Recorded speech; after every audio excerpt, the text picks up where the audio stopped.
E o Dia D, hein?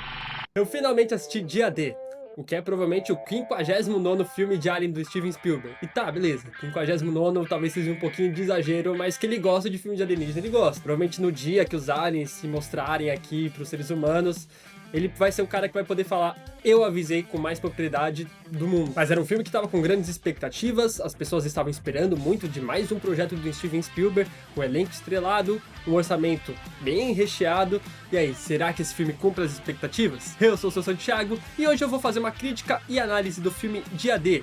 Então já se inscreve no canal e deixa seu like. Ah, é uma crítica e análise com spoilers, tá bom? Então se você ainda não assistiu o filme, fica o aviso. Eu particularmente estava com muitas expectativas para esse filme. Para quem viu meu vídeo sobre melhores filmes de Alien sabe o quanto eu gosto da temática de alienígena e quanto eu gosto muito desses filmes, e desde os trailers que eles estavam saindo eu já imaginava que esse ia ser um filmaço. A promessa pelo menos era muito grande. É o Steven Spielberg de diretor, com um elenco grande com Emily Blunt, Josh O'Connor como Domingo e 115 milhões de orçamento. Então não tinha como estar errado, não é verdade? Mas beleza, falando sobre o que se trata o filme, basicamente na trama a gente vai ter dois desconhecidos, que é a Margaret e o Daniel, interpretados ali pela Emily Blunt e pelo Josh O'Connor, que estão vivendo momentos distintos da vida deles, mas eles acabam entrando numa trama de conspiração alienígena. O Daniel, ele é um especialista em cibersegurança, que trabalha numa empresa chamada Wardex, que é controlada pelo Noah, que é aquele interpretado pelo Colin Firth. E essa Wardex, ela possui dados muito importantes e sigilosos sobre a presença de alienígenas na Terra desde os anos 50. E o Daniel basicamente rouba esses dados e tenta fugir com eles, mas aí o Noah consegue meio que sequestrar a namorada do Daniel e é assim que o filme começa. E aí do outro lado dos Estados Unidos a gente vai ter a Margaret. Ela é uma meteorologista, tá ali fazendo seus trabalhos normalmente, até que uma hora no meio do programa ela começa a falar numa língua estranha. Quem percebe isso também é a Wardex, que vê que na verdade ela tá falando uma língua alienígena. E aí, a partir desse momento, o que a gente vai ter é praticamente uma trama de perseguição da Wardex indo atrás tanto da Margaret quanto do Daniel, e esses dois, de certa forma, sem se conhecer, precisam se encontrar, mas ajudando eles a gente também vai ter o Hugo. O Hugo também é um ex-funcionário da Wardex que está conspirando contra a própria Wardex, e é ele quem vai ajudando ali a Margaret e o Daniel durante o filme. Então a pergunta que o filme faz, na verdade ela é bem simples. O que você faria se provassem para você que os aliens existem? Qual seria a sua reação? Você queria que essa verdade fosse espalhada para o mundo inteiro? Você ia guardar só para você? E a premissa do filme realmente é bem interessante. É o Steven Spielberg na direção, então tinha tudo para dar certo. Se você descobrisse que a gente não tá sozinho, se alguém te mostrasse, provasse pra você, você ficaria com medo? Bom, falando agora sobre as coisas que dão certo nesse filme, porque ele acerta em coisas bem importantes, mas eu acho que o principal ponto para ser destacado aqui é o elenco. Todo mundo nesse filme manda muito bem. A Emily Blunt, no papel de Margaret, ela consegue entregar tanto tensão quanto vulnerabilidade na mesma medida. E é algo que poderia ser um pouquinho mais difícil, mas para Emily Blunt, que já é uma das melhores atrizes dos últimos anos, é tranquilo. E o Josh O'Connor, como Daniel, é quase a mesma coisa. Josh O'Connor, ele teve uma ascensão ali em Rivais, desde então ele vem fazendo ótimos papéis, e aqui também não é diferente. Ele é uma das melhores revelações dos últimos anos, e olha, aqui no filme ele também faz um papel excelente. Aquele cara que ele é meio nerd, mas ele não é o nerd daqueles bem estereotipados. Ele é um nerd diferente, é um nerd um pouco mais descolado. E aqui ele traz também muita verdade e preocupação, porque ele realmente quer revelar essa verdade pro mundo, e ele também tá sendo perseguido. E também fazendo ali os papéis de rivais principais, quem a gente tem é o Colin Firth fazendo justamente o Noah, que ele é o presidente da Wardex, é esse cara que tá super preocupado, porque esses dados não podem ser revelados, porque ele acredita que isso vai piorar em muito a situação do planeta. E do outro lado a gente tem o Hugo, que é interpretado pelo Colman Domingo, que aqui também faz um papel excelente. Colman Domingo eu acho que já é o quarto filme que ele lança só esse ano, e esse cara ele manda muito bem, ele rouba a cena em todos os momentos que ele aparece, ele tem uma presença assim muito legal, principalmente algumas cenas que são mais emocionantes e até em diálogos mais simples, mas ele realmente se encaixou aqui perfeitamente. E um outro ponto que eu também quero destacar aqui do filme é justamente a sua fotografia. A fotografia do filme é excelente, a gente vai ter vários momentos visualmente falando bonitos pra caramba, um momento ali que o personagem do Daniel vai estar ali no meio de um campo e aí faz um desenho alien em volta, essa cena é legal, e essa cena toda tem uma sequência também de perseguição, que ela é muito boa. A gente vai ter vários outros momentos e enquadramentos que também encaixam bem, te ajudam a passar algum sentimento e no filme funciona legal. Acho que um dos principais elementos do filme é justamente saber unir a fotografia com essas atuações. Tanto é que essa cena de perseguição que eu comentei, ela vai começar ali com o Daniel e do outro lado a gente vai ter a namorada dele, a Jade, que aqui é interpretada pela Eve Hanson. Ali a gente vai ter basicamente o Noah, ele tem sobre o poder dele, um aparato alienígena que ele fez através de engenharia reversa, que permite que ele invada a mente de outras pessoas. Ele invade a mente da Jade e ele quer fazer com que ela consiga matar ali o personagem do Daniel. Só que o Daniel não sabe disso. Então ele vai, pega um carro, entra na casa, coloca ela dentro do carro e vai fugindo. E ela dentro do carro tendo que lutar contra o personagem do Noah na mente dela. E ela meio que vai conseguindo, e aí a gente vai ter uma cena lá dentro específica, que ela se olhando no reflexo da faca, que ela consegue meio que acordar e pedir o pior que aconteça. Indo um pouquinho na contramão de quase tudo que eu li na internet, eu gostei demais da cena final do filme. Sério, é muito bacana como eles conseguiram criar um momento de tensão, que é justamente na hora da revelação dos aliens pro planeta inteiro, e realmente é muito legal.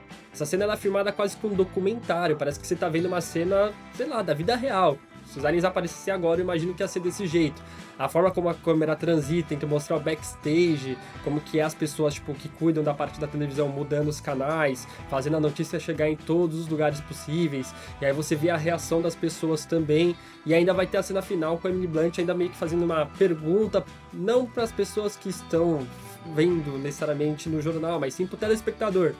Eu entendi ali um subtexto que o Steven Spielberg quis deixar nessa cena, por isso que eu gostei bastante, mas também pode ser que eu esteja enganado, não tenha subtexto nenhum e eu tô me achando mais inteligente que eu deveria. Mas como nem tudo são flores, os elogios acabam por aqui. E eu acho que um dos principais pontos desse filme que me incomodou foi justamente a direção. A direção ela não é necessariamente ruim, mas ela é medíocre. E quando você lembra que quem tá dirigindo esse filme é o Steven Spielberg, o cara que foi responsável por Resgate do Soldado Ryan, ET, franquia Indiana Jones, A Lista de Schindler e vários filmaços, você realmente espera algo mais inventivo, algo mais criativo. E aqui, nesse filme, ele não consegue entregar. Vários momentos, inclusive, parece que a produção nem é dele, parece que é outro diretor. Eu comparei bastante, inclusive, esse filme com qualquer filme que o J.J. Abrams tenha feito. Vocês podem traçar vários paralelos. Então vai ter cenas onde a câmera vai se mover de forma agitada quando ela não precisa, cortes rápidos quando a cena pede um pouquinho mais de calma e lens flare o tempo inteiro. Da onde tem luz, tem lens flare, vai ficar aquela linha que o J.J. Abrams coloca em todas as luzes em todos os filmes que ele faz. Aqui acontece também. E isso realmente incomoda. E realmente é um pouco triste quando você parar pra pensar dessa forma, porque basicamente o cara ele inventou o cinema de blockbuster moderno. Mas aqui no filme ele não consegue fazer um trabalho superior aos outros. Mas além da gente ter uma direção que ela é bem medíocre, a gente vai ter um roteiro que também é muito disfuncional. Acho que genérico é a palavra perfeita para definir esse roteiro. Parece que você tá vendo um filme que você já assistiu 15 vezes o mesmo filme antes. Você vai ter aqui a mega corporação do mal, que é controlada pelo mega vilão empresário, que tá perseguindo dois personagens que precisam se unir de alguma forma e são ajudados por outro personagem que é um pouquinho mais heróico. Esse filme, inclusive, ele é bem parecido com aquele Jogador Número 1, que também tem produção ali do Steven Spielberg. Vocês podem ver que é quase a mesma coisa, é quase a mesma estrutura, a empresa do mal, com o vilão do mal, com os personagens sendo perseguidos, dá pra traçar vários paralelos. E assim, quando você tá falando de um filme que tem, assim, excelentes atores, com excelente diretor e o cara que foi responsável por escrever Jurassic Park no roteiro, você espera um pouquinho mais. Mas além do roteiro também ser genérico, ele também é cheio de furos de roteiro e conveniências. Então eles se encontram no momento certo, o objeto que eles precisam aparece no momento certo, eles são salvos pelo gongo um monte de vezes. Parece que tudo conspira a favor desses personagens de forma que eles não têm nenhum tipo de problema no meio da trama. Você não sente uma dificuldade verdadeira no meio do caminho porque tudo acontece de bom pra eles. E você pode até tentar justificar isso usando um argumento de que, tipo, na verdade podem ser os aliens tentando beneficiar eles por fora. Os aliens estão ali mexendo seus pauzinhos para ajudar os personagens. Mas se você aceitar essa explicação, você vai acabar também se deparando com outra pergunta, que é justamente por que eles não fizeram isso antes? Se os aliens têm todas essas habilidades e a capacidade de manipular os eventos dessa forma, por que eles esperaram até 2026? E eu sei lá, porra! Eles estão aqui desde 1950, eles esperaram todo esse tempo para começar a fazer alguma coisa? Não faz sentido também. Os poderes dos personagens também ficam meio sem explicação, porque o Daniel ele tem uma habilidade matemática simplesmente absurda, a Margaret consegue ler a mente das pessoas, e o filme não explica necessariamente por que eles foram escolhidos para ter esses poderes, e nem por que esses poderes foram ativados em momentos tão distintos, porque o Daniel foi quando ele estava na faculdade e a Margaret foi justamente no comecinho do filme. E o filme ele também nem tenta explicar o quão rápido eles conseguiram aprender, porque assim que eles começam a usar as habilidades, eles já simplesmente viram especialistas nisso, você só tem que aceitar. Fora que o filme também tem um objeto ali alienígena, parece um pendrive gigante alienígena, que é o que dá habilidades ali. Como eu falei, o Noah acabou usando ele naquela cena do carro, mas os personagens aqui, os nossos heróis, também têm acesso a esse objeto. E basicamente ele é o objeto que tá lá pra você conseguir fazer qualquer coisa. Ele é o nosso amigo roteirista dentro do filme. Assim, o objeto ele vai ter a funcionalidade que você quer que ele tenha, ele é multiusos, é os Mickey objetos da casa do Mickey. E até as regras desse objeto acabam mudando no decorrer do filme. Tipo, o filme ele estabelece que, ó, pra esse objeto aqui funcionar, você tem que estar segurando ele o tempo inteiro. E aí no final do filme, quando a Margaret meio que corta ali a eletricidade do estúdio de televisão onde a Margaret trabalha, no momento da revelação, ela simplesmente pega o objeto, segura ele uma única vez, energiza todo o local e solta, não usa mais ele. Mas o filme estabeleceu que para ele funcionar continuamente, você precisa estar segurando, então aqui no final não precisa mais. É o filme não conseguindo seguir as próprias regras que ele estabeleceu. E outro ponto que incomoda muito aqui também no filme é que ele tem uma subtrama de crise global, que ele em nenhum momento explica o que é. Parece que é uma terceira guerra mundial, alguma crise financeira, climática, sei lá. Mas é uma trama que não serve para nada. Ela não causa nenhum empecilho nos personagens, ela não interrompe a história deles, ela não tem diferença nenhuma. Eu acho que provavelmente foi só uma tentativa de crítica social do momento que a gente tá vivendo, que é conturbado globalmente, mas acaba que no filme não tem mais nenhuma outra função.